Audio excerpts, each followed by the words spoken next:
So thanks to all of you, whether you're missing lunch or you've had lunch, hopefully I'll be able to keep you awake. Those of you that saw the speeches this morning from Joan Lewis and also from Melanie, they both talked about transforming the market research profession. And they talked about technology and automation. And I want to talk about transforming our industry, but from a completely different perspective. I myself come from a background of, until 5 years ago, in the corporate world, and I want to place more attention on the human beings, the people that we deal with, because after all, that is what our job is about. It's not about the data, it's about developing understanding of people and markets and their understanding of what we're trying to sell them, whether it's products or services. So I want to talk to you about customer centricity. It's my passion. And as I said, for the last 5 years, I've been trying to get companies to become more customer-centric. What we all know is that the market research profession is stagnant today. And for once, Europe is not proud to be ahead of the US in that it's already declining in Europe. So we are being hit hard with declining budgets and self-service options that are taking the basic data gathering away from the market research profession. And I don't think that's a bad thing, because we've been data gatherers for far too long. And as was also said this morning, we spend too much time analyzing, but not enough time thinking. The market research industry has to transform itself. I think this has been the theme going on today and no doubt tomorrow as well.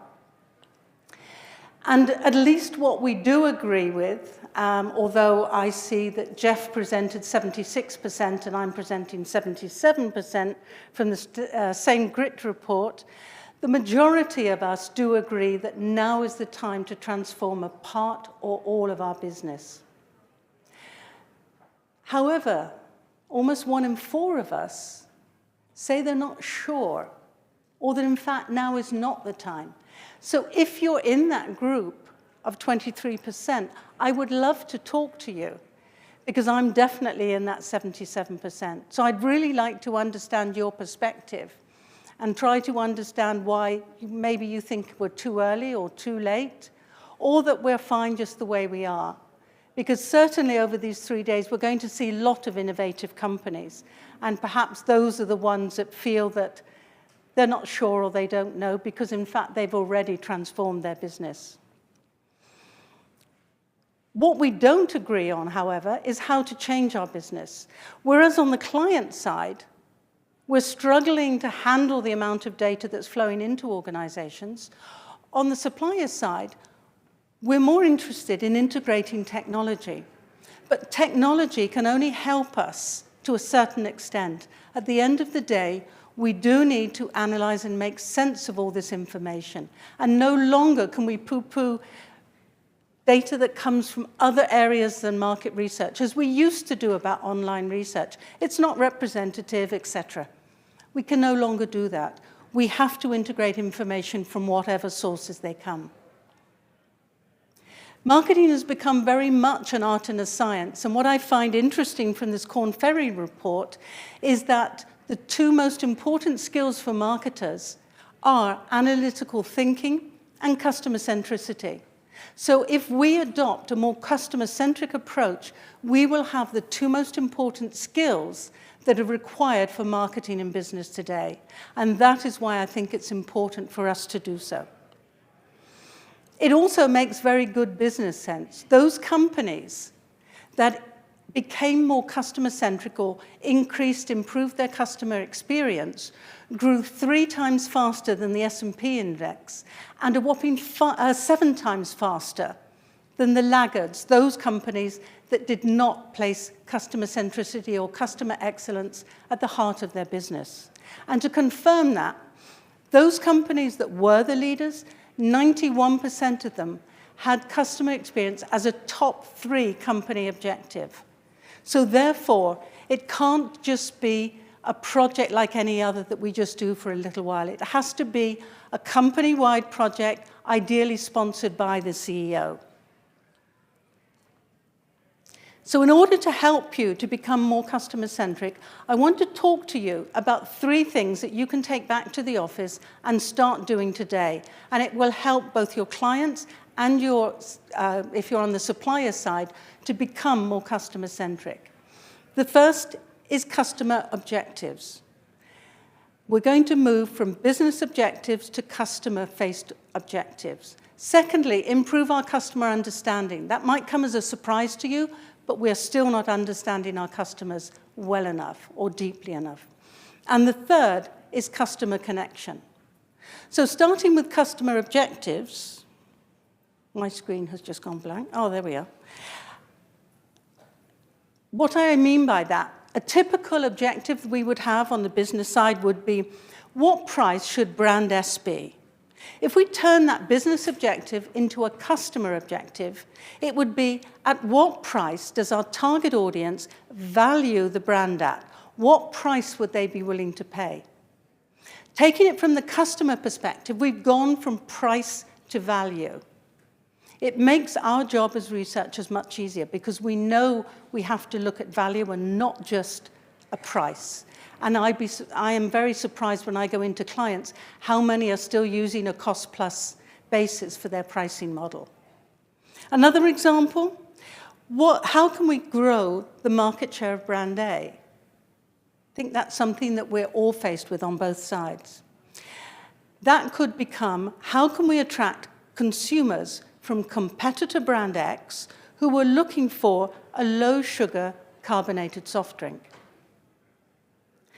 Immediately, you can see, by turning it into customer language, we know who we're going to interview, why we're interviewing them, what they're probably using today, and why would they be interested in moving. I think you'd agree our research would be far more precise and far more actionable if we word it as a customer objective and not as a business objective. The second area is customer or consumer understanding. And as I said, you might be surprised that I don't think we know enough about our customers. But just take a look at these numbers. They come from ESOMAR's global market research study, and it shows we spend 4 times as much on understanding pricing, packaging, promotions, and the product than we do on the people. But how can we produce the ideal product in the ideal pack if we don't know deeply enough the people for whom we are developing it? We need to increase our spending and our understanding of our consumers in order to produce the right products and services for them. In C3 Centricity, we use what we call the 4W model, and it's that 4th W of why that I think we need to consider, because I think we sometimes are too quickly satisfied that we know the demographics, the what they're consuming, the where they're consuming. But to their values and motivations and attitudes, I don't think we know enough. Now, one area that I'm often quoted as saying is, we're going to get to the truth when we stop asking so many questions. And one area that will really help us to do this is online. Now, according to the latest figures from eConsultancy, the majority, more than 3/4 of businesses, are still relying solely on demographics and behavioral data. But as I said, it's the attitudes, the motivations, and the values that count. And as you can see from these numbers, only 10% of segmentation is based on these criteria. The psychographics are the most important part of understanding consumers. And online gives us a tremendous opportunity because online information is not as biased. It's more intuitive.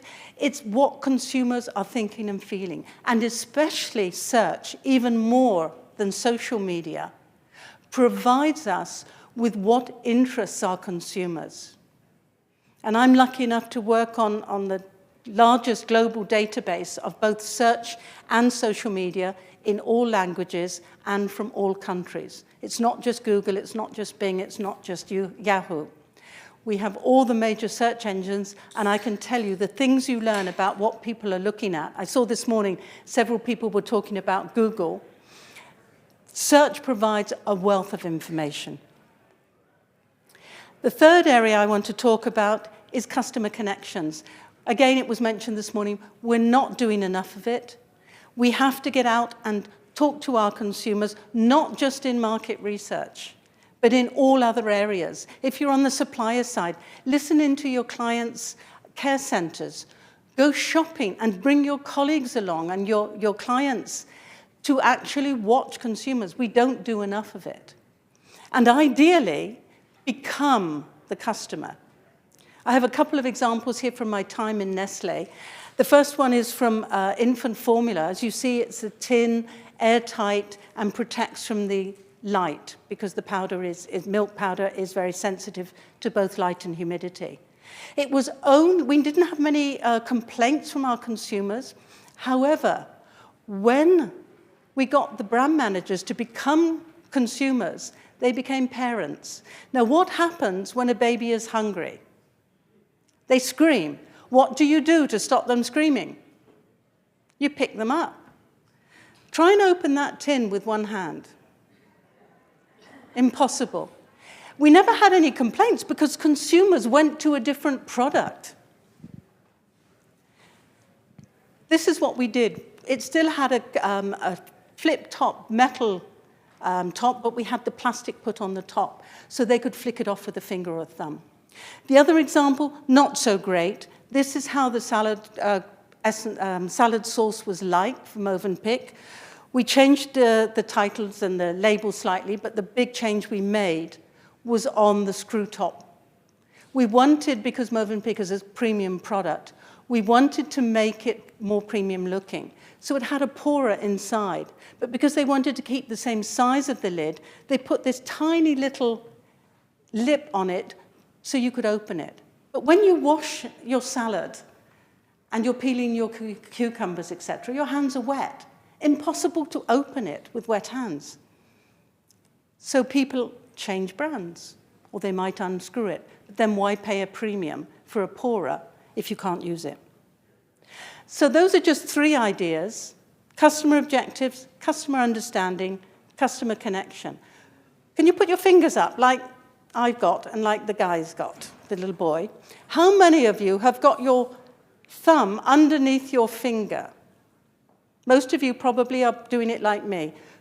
Put your finger on top of your thumb. Doesn't feel great, does it? A bit uncomfortable. And I think that's what we have to get to do. We need to become uncomfortable. We're too set in our ways. We need to get a little bit uncomfortable and start changing the way we work.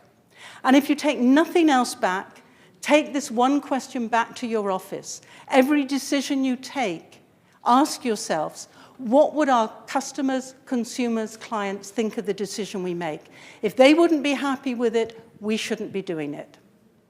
Thank you very much for your time. And if you have any questions, I said we've got 1 minute left. And also, if I can do a little bit of advertising just before you come up on stage. Actually, I was going to ask you to do that. Oh, okay. So well, ask me. Please, tell us about your book. Okay, it's a book I just launched last year. It's the new form of business book. It doesn't look like a business book, but Paul Polman was lucky enough to say it's a must-read for marketers of today and tomorrow. And the reason it's different, it has 50 chapters. It's very small. Each chapter is only 2 pages. You can read it in a coffee break. It gives you ideas of how to action in your own work to become more customer-centric. So thank you for that. Thank you so much. Thank you, Denise. I really appreciate it. And I love your customer centricity ideas. And it is shocking, as much research as we do. I would agree. We just still don't know people all that well. We don't. Thank you. Thank you.